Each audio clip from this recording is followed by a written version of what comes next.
Hello, everyone, and welcome to our third spooky, scary Saturday. You are listening to Kristen from krisdoesbeauty, also known in the pinup community as Bonnie DeLovely. And if you are new to this channel, please go ahead, hit that subscribe button. I would love to see you again on our next spooky, scary Saturday and what other adventures we come up with next. So, now to get into it. This weekend, we are going to be discussing the Texas Chainsaw Massacre. Released October 11th, 1974.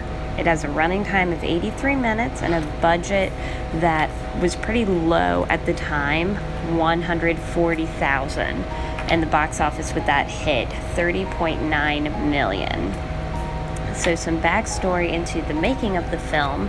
It was produced and I believe directed by Tobe Hooper. He produced the film on a low budget with unknown actors in Texas due to just lack of finances, things like that. The low budget forced Hooper to film for long hours 7 days a week so he could finish fast and reduce the equipment rental cost. Due to the violent content and nature of the film, it was a struggle to find a distributor. He eventually tried to reduce the amount of on-screen gore for hopes of getting a PG rating, but still ended up getting an R rating. The film was banned in several countries and theaters.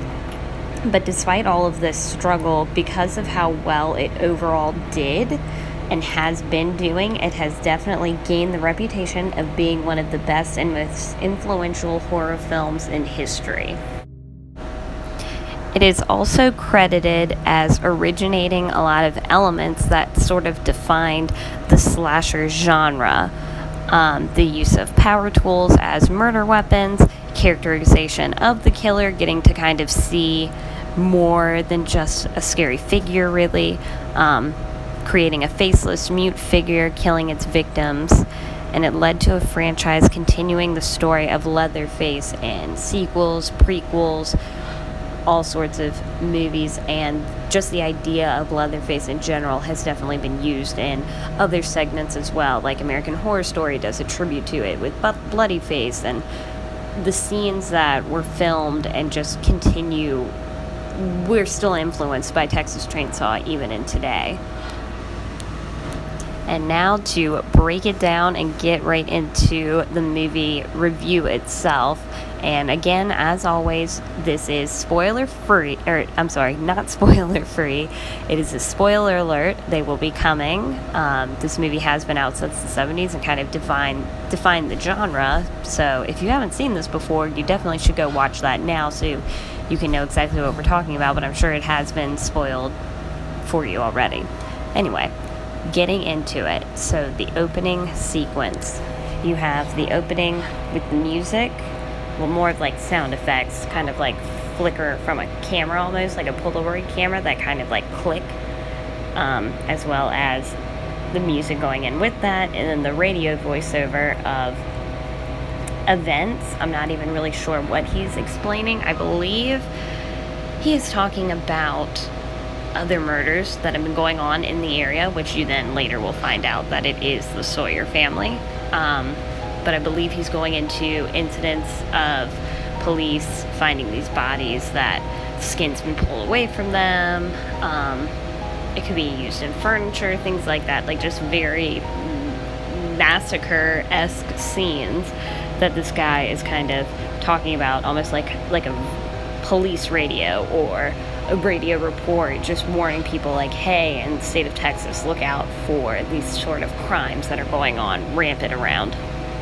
So, we have a brother and a sister, her boyfriend, I believe, and then another couple, all in a classic, I want to say it's a Volkswagen van or something along those lines, and mind you, this is 70s, so they are definitely riding in style, out on a road trip. I didn't know until I was doing some further research. Every time I've ever watched it, I never really knew what they were doing other than just kind of traveling together, but apparently they were going to the brother and sister's, I guess, family tombstone or graveyard, something like that, about like they were looking into something about grave robbers. I don't know, I've never gotten that from watching it, but apparently doing research, that's what they're doing.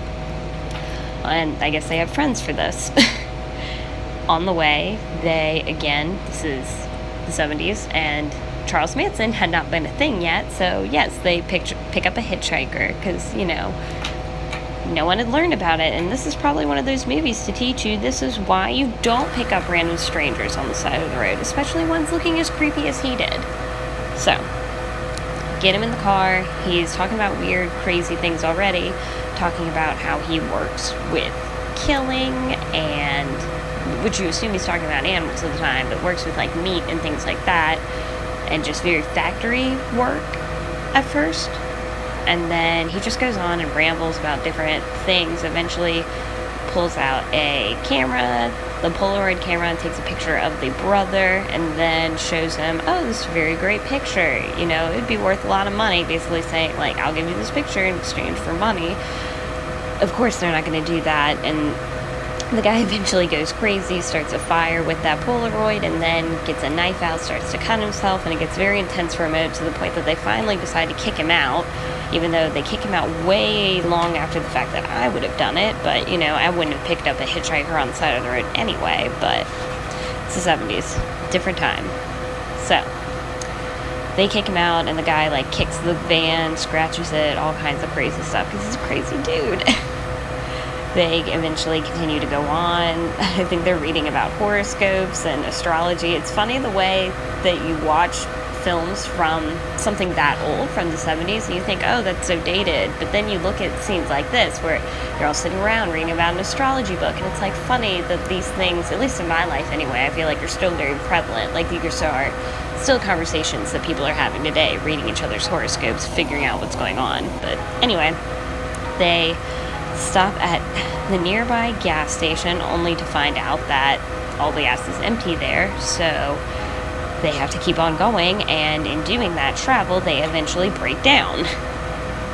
So, the group eventually being broke down does disperse throughout different areas. One couple goes towards the local swimming hole that they've been hearing about. Another couple goes near the house. I'm not really sure where the other person goes. And that is when we finally see Leatherface for the first time, again, a mute, wearing a mask made of human skin. And I believe you also see him grabbing the chainsaw. No, I don't think you see the chainsaw until later. You see him grabbing people and just doing very painful things to them. At one point, he shoves a girl onto a spike coming from the ceiling. So very, very graphic. And again, hence why at the time in the 70s this was banned in several areas. Eventually everyone gets killed off in very bizarre and crazy scenarios, leaving us with, it's now at nightfall after the group is all dispersed. None of them really know what's going on. They just know that their friends are all missing, and we are left with the brother and sister, and they decide that they're going to go look for the group even though nightfall is coming. Mind you, keep in mind too, the brother is in a wheelchair and very annoying. So what help is he going to do? He's probably the most annoying character in the movie. Don't hate me for it. It's true. So they were at the van. They continue towards a random house and go into it, and eventually are face to face with Leatherface. Leatherface has the chainsaw at that point, immediately kills her brother right in front of her, Sally, and she starts running, and it starts one of the best chase scenes to date that has ever been in horror film history, and I will say defined the genre of slasher. I mean, slasher, when you think of it, it's girl running away, or guy, any gender, person running from any sort of faceless that's covered figure, coming after them with some sort of killing object, a knife, chainsaw in this case, machete, whatever. And that really defined it in this chase scene. The reason I love slasher is the adrenaline you feel when watching these very vulnerable scenes. And with hers, it's very long. It's probably majority of the time. And she's going. It's dark. You see her go through all these obstacles, and you just, fear. For her, it's one of the best parts, and it's what made and defined this genre. And I'm always going to love it because even still watching it, you still feel for them and have that anticipation going, almost like an action film, but better because they're probably going to die at the end of it, or someone will. So she runs, and eventually, after going in the house, out the house, running around everything, finds one of the guys that you see originally from when they stopped at that gas station. And you think, oh, it's going to be a good guy. He's going to be able to save her. It's going to be great. And he's like, oh, it's fine. It's all right. No one's going to harm you here. And she's meanwhile freaking out, going, no. He's outside. You've got to help me. We got to call the police. I need a phone now. And he's all, it's going to be okay. It's going to be okay. I'll go see. No, I don't see him. And then when he leaves her, she discovers, hey, these things don't look right. That furniture doesn't look right. That looks like human skin over there, or bones or something. And what the heck? And then she realizes, oh, wait. He's him. He's part of it. The jig is up. I'm screwed. I think he knocks her out and then puts her in his car. No, ties her up, puts her in his car, takes her, and she eventually wakes up to being tied up to a chair, sitting at a dinner table with that man, Leatherface, Grandpa, who's my favorite. I think Grandpa's kissing her hands, and then the hitchhiker. So it's a whole happy family. And I've even read some notes that one of the female producers definitely saw the Sawyer family, the killer family, is like a family pretty much. Like, you have the dad, who is the one who's going to save her. He's in charge. You have Leatherface as the female, who's kind of like the drive. She's very dramatic. You have the son, who's always kind of getting into mischief. That's a hitchhiker. And then Grandpa. And she is confronted with them, and they eventually pull her over, say they're going to kill her, that Grandpa's going to do it, and he's gentle, so she should like it. And then there's a lot of fighting and tugging and just all sort of stuff going on, but she does eventually run. There's more chase scenes, more things, but she does actually get away in this. And hops into the nearest car on, like, the side of the road. Again, hitchhiker scenario, but this time it was good, and she actually gets away and is laughing hysterically, but also terrified. So go ahead, let me know what you think about this movie review in the comments below, and I hope you have a very spooky Saturday, and I will see you next week.